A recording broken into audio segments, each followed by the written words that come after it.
What's up, YouTube? It's Bobby with Gilk Sports Cards. Thanks for hanging out with me for a couple minutes. Just want to do a quick little video about grading and my philosophies. So ahead of you, you see a BGS lab to the left, a PSA in the middle, and an SGC to the right. You don't see a CSG graded card. I've never used them. They're well respected. I've only heard good things about them. Great price point. I think they're about $12 to grade per card. But their resale values are just the lowest by far of the big four brands. And so I've never sent cards, don't have an experience, so I can't really give you my opinion on those guys. So number one, pricing. Right now, Beckett is $18 per card, which is their special. I think you have to have at least 10 cards sent to them. PSA is $19, and SGC is $18 if you have 50 cards or more to send to them, and the price kind of goes up depending on the quantity. So I think if you have only 10 cards to send to SGC, it might be $24 per card. So to be honest, they're all reasonably close, right, with pricing.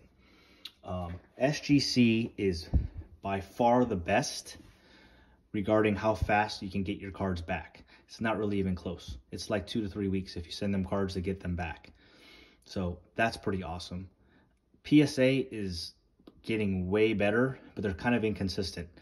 So sometimes I get cards back in 5 or 6 weeks, and sometimes it takes 3 months. So it's kind of be in between 5, 6 weeks and 3 months with PSA.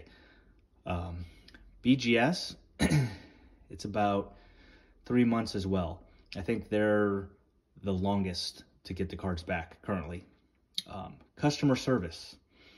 Beckett, in my opinion, is the worst. I recently sent them 11 cards. I've had this experience a couple times with them. It's weird because you actually have to write the cards on a piece of paper that you're sending in, unlike the other companies where you do it online.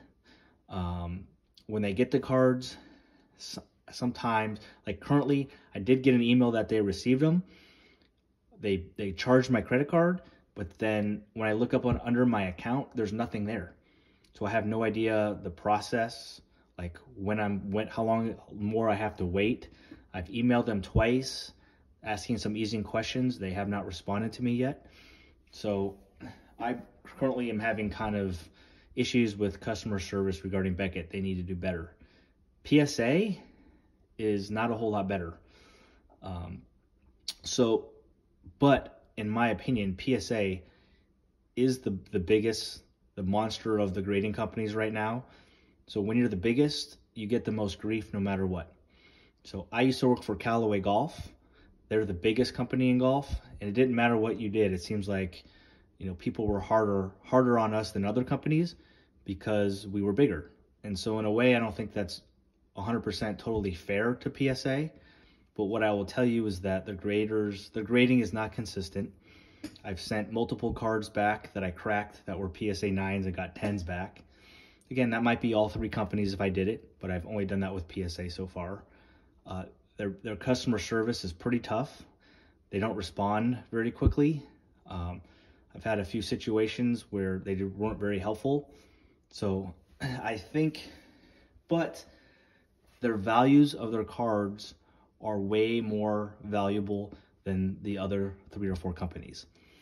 SGC has amazing customer service. They respond right away.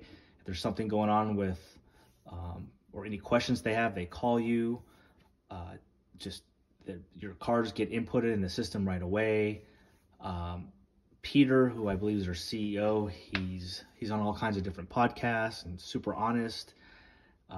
That is the company that I wish I can send more cards to, because I think they do just about everything right. I wish they were a little bit lower price point, but you know, they're obviously shipping them out within 2 weeks. They're making a lot of money. They're smart. They're a smart grading company. So, you know, I get it. And unfortunately at this time, resale value wise, it's just not the same. So let's talk about that. This Bryce Harper Topps Chrome rookie recently sold for Beckett for $111 and a 9.5. For SGC and a 10, recently sold for $130. And this PSA 10, it sold for over $200. So you see the difference there in retail value. 110, 200, 130. That's a pretty big difference, and the pricing are just about the same on all three companies. So that is why I currently use PSA more than the other brands.